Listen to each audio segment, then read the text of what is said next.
All right. Well, let's get started. And I'll ask Mr. Brown to go ahead and pull up our presentation for the evening. And we'll do a little introduction to the event here. Well, again, thank you so much for joining us today on our very first parent training Zoom session. There will be more of these coming up, so stay tuned on our Facebook page for more announcements on future events. And we will also be posting that to the IMSA North website. So today we're talking about a parent's introduction to Zoom. Some things you might want to know, some basics of functionality, how to navigate it, and ways to help empower your students to use Zoom for their classes. So thanks for tuning in, and we'll get to it. We'll start with the next slide. So before we begin, I wanted to take a second and invite you all to complete the census if you have not done so already. It's very important because it is very critical to providing funding for schools and also to make sure that our voice is heard as Hoosiers. So there's a small quote that I pulled from the census.gov site. When you respond to the census, quote, when you respond to the census, you help our community get its fair share of the more than $675 billion per year in federal funds spent on schools, hospitals, roads, public works, and other vital programs. So all you have to do, head over to census.gov, and it'll be at the top of the screen. That is a limited time thing. It is coming to a close for the year, so be sure to hop on census.gov if you've not done so already. And finally, a very close upcoming deadline, October 5th is the deadline to register to vote. If you haven't done so, be sure to head over to in.gov/SOS for Secretary of State /elections. There'll be a link there where you can register to vote. Also very important. Wonderful. So I'm going to go ahead and introduce our lead speaker for the evening. Mr. Brown over at the high school is going to tell us a little bit more about Zoom, especially for parents to help empower them, help their students at IMSA North. So thank you, Mr. Brown, when you're ready. Thank you, Mr. Bowman. I appreciate it. And welcome, everyone. Thank you for joining us for this Zoom training session. Zoom is something that your students use on a daily basis, whether it's kindergarten through 12th grade. We are on Zoom daily with our teachers, and it just depends on the grade level. So I wanted to give you some basics on connecting to Zoom and what the Zoom experience is all about. And I have a few slides I want to run through with you to kind of take you there. Okay, Zoom is a video chatting tool similar to Skype and Google Hangouts. So you can visually see one another, communicate with one another in real time. And that's really important given our situation right now where we're learning remotely to be able to interact in real time. Okay, this is what kids can do. They can go to a class online, which is what they do every single day. They can visit with friends and relatives.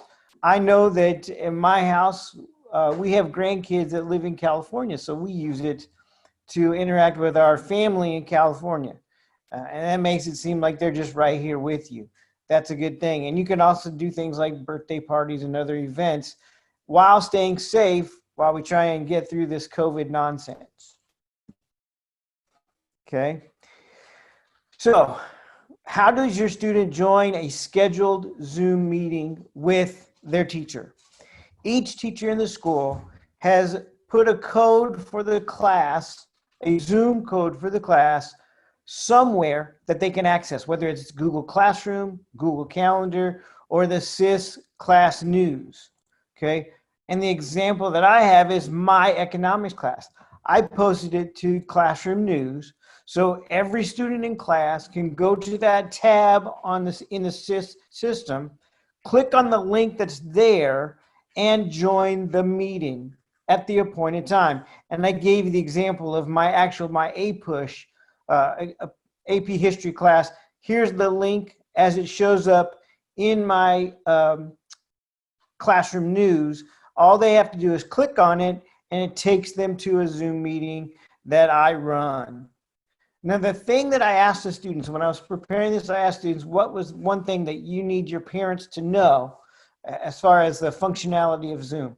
In order to enter my classroom in my Zoom meeting, they have to use their student email address that the school gives them. If they try to log on in another one, there's an authentication process that will not allow them in. So it's really important that they use their student email. And if you don't have any familiarity with their student email, it's simple. All student emails are the same. They're SN dot your student's first and last name all together at imsaindy.org. Okay, so that's the really important piece that the students asked me to share with you tonight. Okay, Zoom sessions in each class are for general instruction, student access to help, and video conferencing. For me, in my classes, I don't do whole class sessions. I do one-on-ones with each student every day. So they enter my classroom and I check in with them every day. I let them in one at a time and they come in and I ask them how they're doing, how they're feeling, and I check their progress on the schoolwork in my class with them at that time, and I give them encouragements on either catch up, stay ahead, and whatever the situation may be, okay? There are some classes in the building that do whole class instruction. I know our freshman, our freshman English teacher uses it where she admits the whole class and does a lesson on Zoom with all of them present, okay? And then in some other classes, other than mine, it is again a one-on-one situation. So it varies from grade level and teacher as to what the Zoom experience or what the Zoom meeting is really for. Okay, when are Zoom meetings scheduled? It's pretty simple. For the middle school through high school, they are scheduled according to their regular class schedule that the school sent out. So if they have a first period English class that meets from 9 to 9:30, that's when your Zoom meeting would take place, from 9 to 9:30, okay? And each student is expected to be in school on time starting at 9 o'clock, just as if we were in person, okay? And most teachers will take their attendance at that time. That is one of the most important things about Zoom, is it's part of how we get our daily attendance for school. Okay. Zoom allows teachers to deliver lessons virtually. They can be at their house and do a whole lesson right in front of your student as if they were in the same room. Okay. Attendance reporting using Zoom, zoom.us, and reports and usage. We can track attendance and who logs into our Zoom meetings. And that's really important because the state still requires us to track attendance, and they have a minimum standard that we're to meet. Even though we're meeting virtually, we still have to meet our attendance goal on a daily basis. Okay, the easiest way is to join Zoom is through Google Calendar. Okay, if I were to set up a meeting, and you can go into a Google Calendar and see mine, it's a recurring meeting. So it's always going to be Monday through Friday at the same time. The kids can go on, today's the 21st. If this was the beginning of the school day, they could go on September 21st, look at it. It'll be there. Click on the link and it'll open it up into the Zoom meeting, and we'll put in the waiting room until I open the meeting. Okay. You can also get there through video settings. Okay, that's another way to access the meetings. Okay. Let me hop in here, Mr. Brown. Please Thank do. you very much. I just wanted to do a quick demo and show you what that looks like for Google Calendar, because it is pretty slick. And the neat thing is you can do this for your events that you choose to make in Zoom for fun.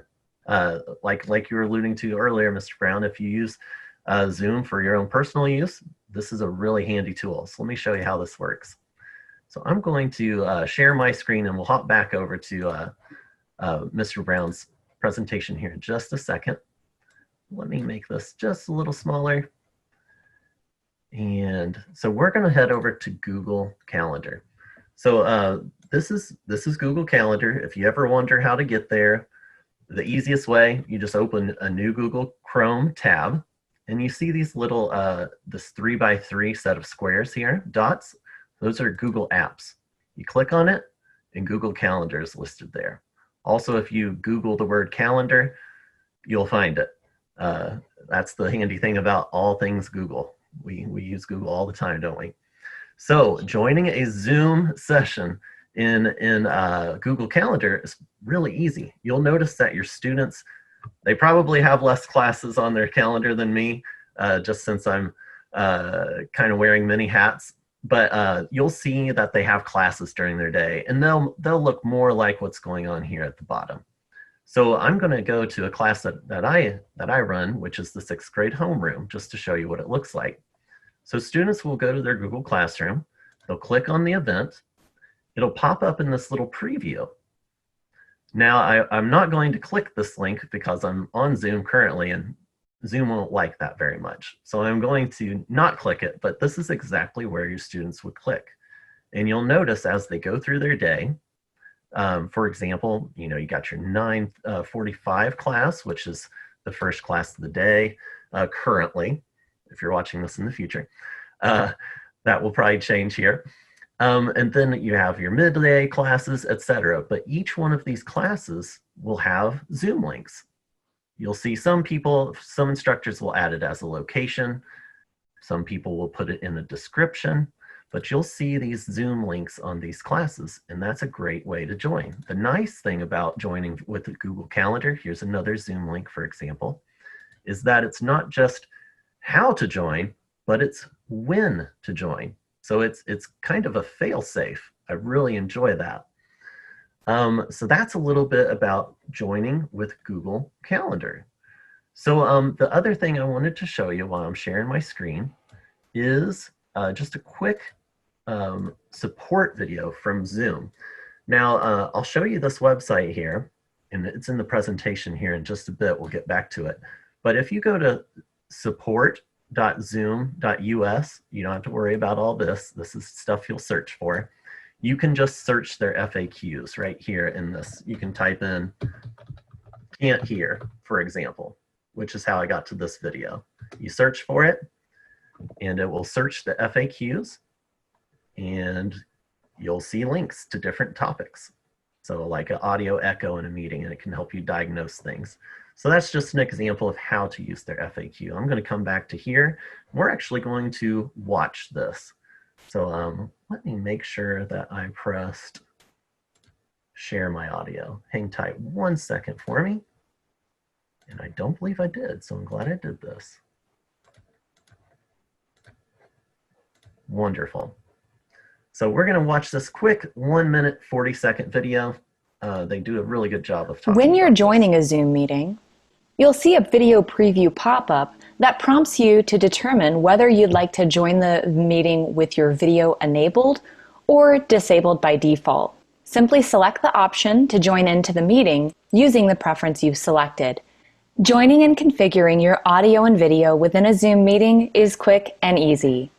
If you see the Join Audio icon in the bottom left-hand corner of your Zoom meeting window toolbar, simply select the icon and select Join with Computer Audio. You'll also notice there is the option to test your speaker and microphone prior to joining the meeting. However, if you're already connected and others are having issues hearing you or you're having difficulty hearing others, navigate to the up caret to the right of the mute and unmute button, where you can test your speaker and microphone on the fly. When you select Test Speaker and Microphone, you'll be presented with a series of steps. Simply follow the prompts by answering yes or no to connect your audio properly. During a Zoom meeting, you can also start or stop your video at any point by selecting the Start Video icon, like this.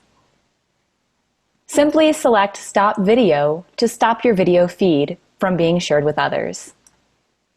You can also adjust your audio input and output sources on the fly from the up caret as well. And also you can adjust if you have multiple web camera sources, you can adjust your web camera source on the fly also. Awesome. So a lot of good things there. Just to recap that, when you're joining Zoom and you can't hear or people can't hear you, there are diagnostic tests to do, even when you're in the meeting. So be sure to return to your Zoom interface, and at the bottom of your screen, you'll see those little carets next to the audio and video. That's where those features are stored. So that's just a good, you don't have to worry. If it's not working, there's ways to figure it out. I totally recommend bookmarking this support.zoom.us as a great way to just ask questions. Type it in the search right here, and you can find answers to your questions. And if you still are having difficulty, you're always welcome to reach out to me, and I'll list my information at the end of this presentation. So thanks for watching some of those simple troubleshooting methods and on how to join through Google Calendar. I'll send it back over to Mr. Brown. Thank you, Mr. Boltman. I appreciate it. That's all I have as far as sharing. If you have any questions, I want to open up this time for any questions and answers. You can type them in the chat box, or you can just jump in and ask them out loud, and we'll address them, either myself or Mr. Boltman. We'll do the best we can. Wonderful. And Mr. Brown, if you could share your presentation, that last slide, I have my contact info. We'll just put that up while we're taking some Q&As.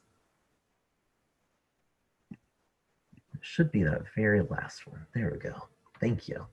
Yep. I gotta write that down.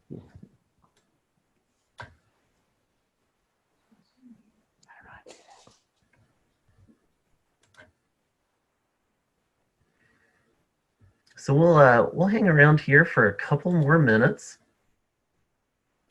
just to see if anybody has any questions.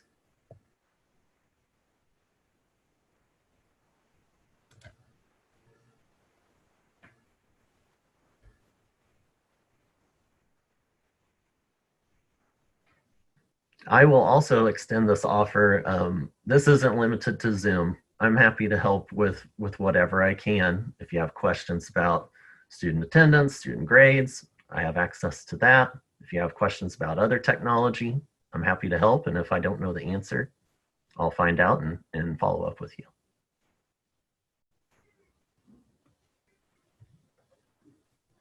Well, we will leave it open here for another 30 seconds for any questions.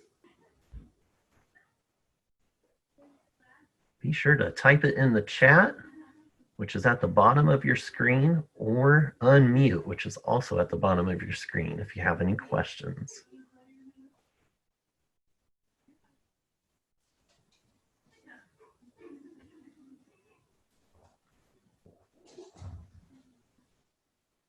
We'll hang tight for another 15 seconds, just in case someone's typing something.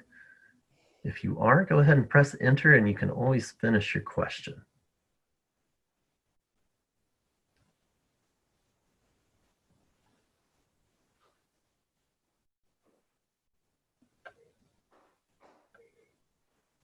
All right, everyone. Well, again, if you think of a question after we end tonight, feel free to contact me. But, oh, we do have a question. It is about when school is going to resume, I presume, in-person instruction. I know the school board is currently discussing this, so just keep an eye out on the weekly announcements that Mr. Setchin releases every Sunday. And also, I'm sure there'll be continued announcements both on our Facebook page and also through email campaigns that the school will communicate. Unfortunately, we don't have any set direction that is in place with certainty. It is being actively discussed. So thank you for your patience on that.